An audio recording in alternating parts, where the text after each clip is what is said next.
조갑제TV 시청자 여러분 안녕하십니까? 저는 조갑제닷컴의 조세별입니다. 2025년 10월 16일 오전 11시입니다. 어제 이재명 정부가 세 번째 부동산 대책을 발표했는데 문재인 시즌2라는 생각을 지울 수가 없었습니다. 서울에 내 집 한 채를 갖고 싶다. 이왕이면 좋은 입지에 신축 아파트면 더 좋고 이런 자연스러운 주택에 대한 욕구와 수요를 전부 투기 세력으로 치부하면서 강력한 수요 억제책을 대책이라고 내놨습니다. 자, 이에 대해 전문가들은 공급 대책이 따라주지 않는 한 현금 부자를 제외한 서민, 청년, 실수요자들이 피해를 입을 것이고 전월세 대란을 가속화시킬 것이다. 이렇게 경고하고 있는데 자, 이 내용 좀 살펴보도록 하겠습니다.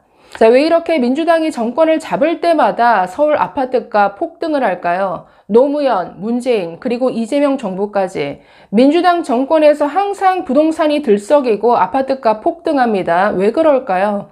돈을 풀기 때문이죠.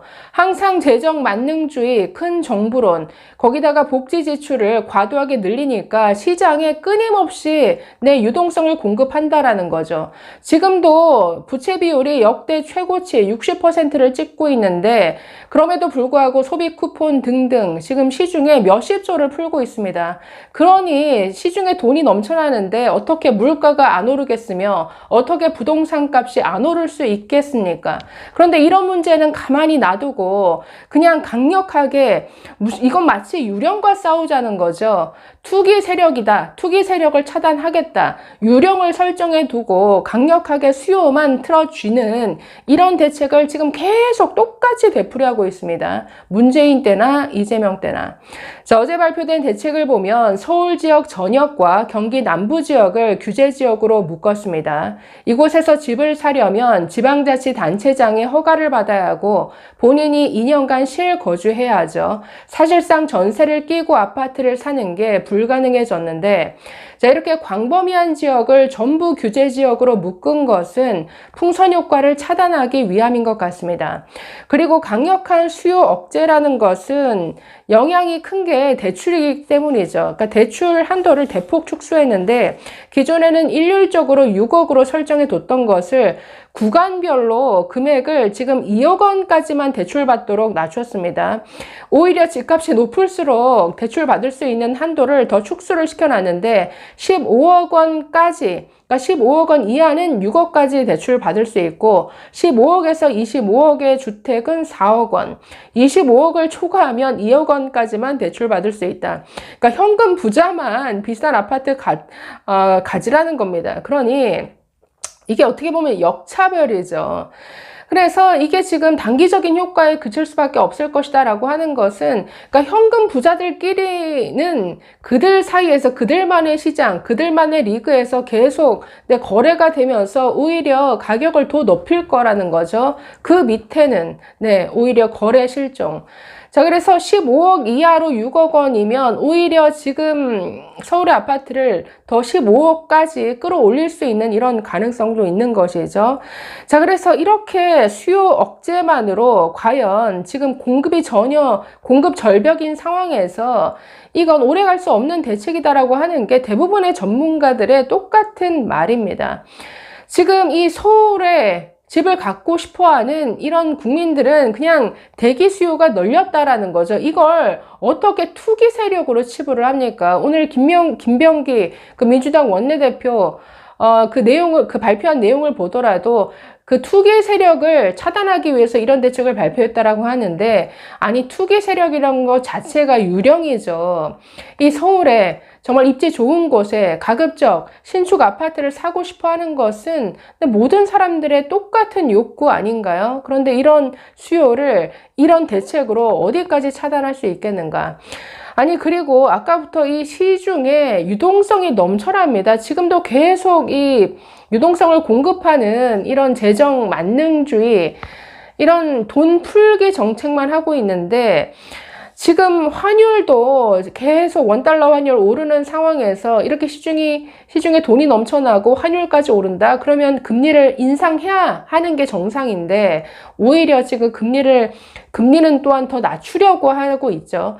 그러니 지금 다른 경제정책 또는 국토 어떤 균형 발전이라는 관점에서 다른 좀 종합적인 대책 가운데 이 부동산이 나와야지, 이렇게 수요만 틀어막는 정책을 매번 남발한다고 잡히겠느냐? 안 잡힌다라는 거죠.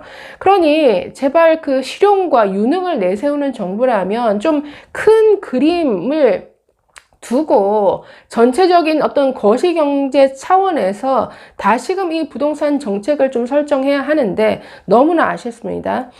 자, 이에 대해서 이준석 개혁신당 대표가 페이스북에 올린 글 좀 소개를 해드리겠습니다. 한번 보실까요?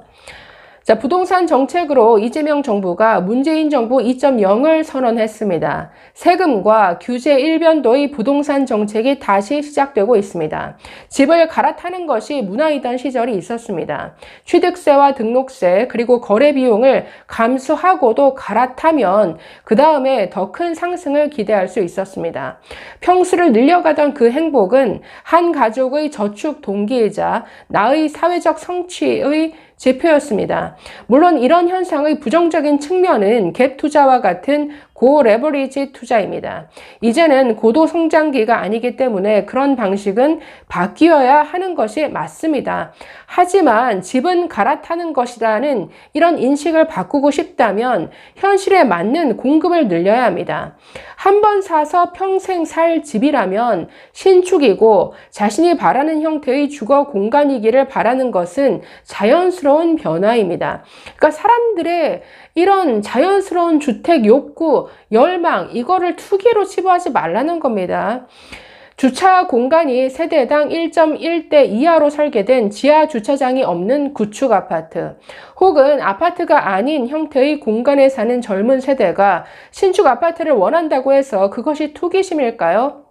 아침마다 차를 밀고 1년에 두세 번은 내 차에 잔 스크래치가 나도 연락 한마디 없는 상황, 그리고 브레이크를 채운 채 평행 주차한 차 때문에 회사에 지각해본 경험이 싫어서 신축 아파트로 가고 싶어하는 마음은 지극히 합리적인 욕구입니다. 내 구축 아파트에서 벌어지는 이런 주차 전쟁, 아파트를 벗어난 이런 빌라, 주택가를 가면 이런 주차난 때문에 이 주민 간의 이런 갈등이 벌어지는 건 늘 발생하는 일이죠. 그렇기 때문에 신축 아파트로 가고 싶어 하는 거 합리적인 욕구다. 그런데도 그 공급이 부족하다는 사실을 인정하지 않는 것이 민주당입니다. 말만 공급한다고 하지 공연불입니다. 민주당의 정책은 세금과 대출 규제가 핵심입니다. 그래서 내놓는 부동산 정책마다 시장을 왜곡시키고 있습니다. 헌법과 싸우는 민주당, 경제학과 싸우는 민주당, 그리고 사람의 기본적인 욕구와 싸우는 민주당, 정치를 왜 이렇게 합니까?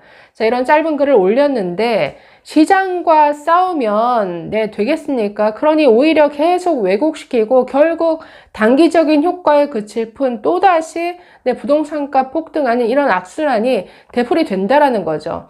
유능과 실용을 내세웠던 이재명 정부, 지금 문재인 식의 지금 계속 무능만 노출시키고 있는데 제발 자신들의 진영을 넘어서서 정말 이 시장을 좀 잘 아는 전문가들과 함께 좀 머리를 맞대서 실질적인 좀 대책을 내놓으시기 바랍니다. 어제 대책 글쎄요 얼마나 갈까요? 지켜보겠습니다. 감사합니다.